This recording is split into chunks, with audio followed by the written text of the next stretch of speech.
The book you have in front of you is about the first 3 generations.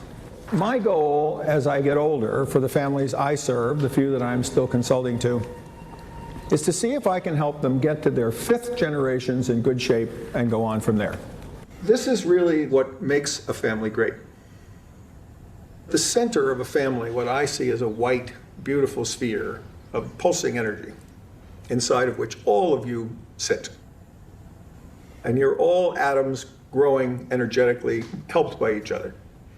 And that I know I'm a lucky guy. Puts out energy, doesn't it? My great-grandfather started the Johnson & Johnson pharmaceutical company, and my father inherited a fortune worth $1 billion. Frankly, delight. People of this character are in that first circle. Every year, my family meets with an advisor to discuss our finances, and he usually says the same thing: we keep getting richer. And frankly, if they are in that first circle, in fact, our family's fortune is growing faster than ever. We're part of a small number of American families that own most of the country's wealth. Having so much in the hands of so few can't be good for America.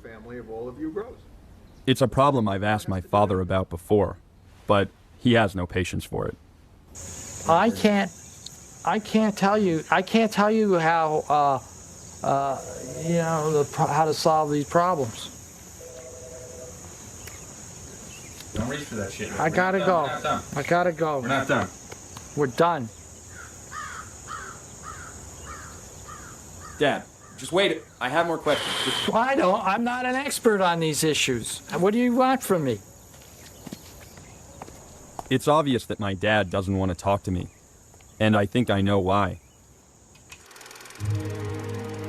When he was my age, my father made a movie about poverty in Africa. I know his family severely reprimanded him for making his film, and that's probably why he's so reluctant to participate in mine. For them, shining a light on the extreme gap between rich and poor hit too close to home. The wealth gap is hard for rich people to acknowledge anywhere in the world, especially when it's in their own backyard. Today in America, the disparity between the haves and have-nots is worse than it's ever been. Now the top 1% of Americans, like my family and me, own roughly 40% of the country's wealth, and we share an aggregate net worth that is greater than the net worth of the bottom 90% of individuals combined. Even though the last 28 years have brought America the largest economic boom in the history of finance, most of the rewards have gone to those who were already at the top of the ladder, and they still do.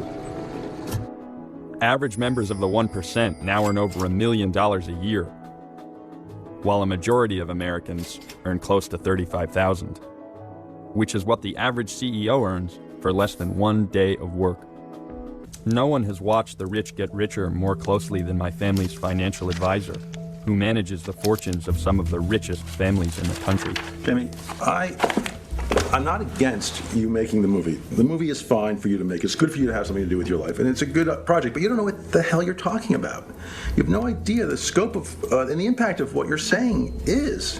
And before you know it, it has had unintended consequences which you can't even imagine. And it becomes bigger than you ever thought, and it's taken forever to get to where we are. You don't need to go blowing up the apple cart, it's crazy. I hate to see you doing this to yourself. What about the facts and figures, though? I mean, what about the data? You're making a fool's argument, and it depresses me to see you doing it. And you should just do a little bit more work on it.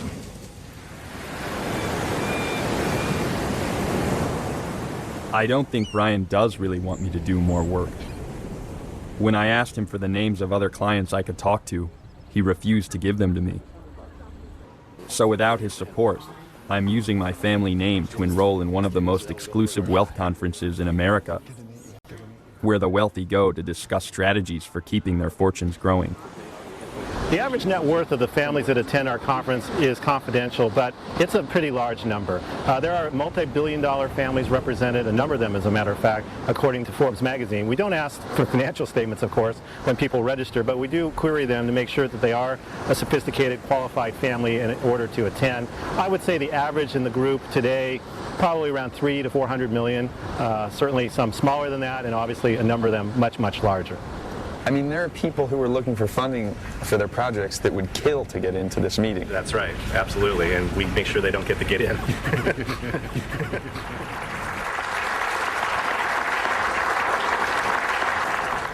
My goal as I get older for the families I serve, the few that I'm still consulting to, is to see if I can help them get to their 5th generations in good shape and go on from there.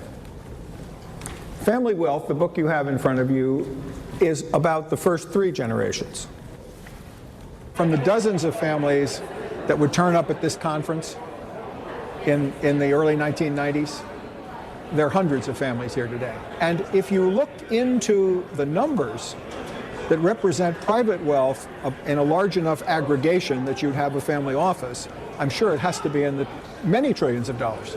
There is much greater good done by the people with the wealth in creating jobs, creating business opportunities, and in philanthropy than otherwise. And I would say that it makes more sense to me to encourage business ownership, encourage wealthy to generate that wealth so that wealth can then be shared rather than take it from individuals to then redistribute it through social policy and transfer policies of Medicare, Social Security, etc. I hope that didn't come out sounding crass, by the way. You know what I mean? It's like, I don't want to sound, okay. You know what I'm talking about? It's like, don't take the money from me,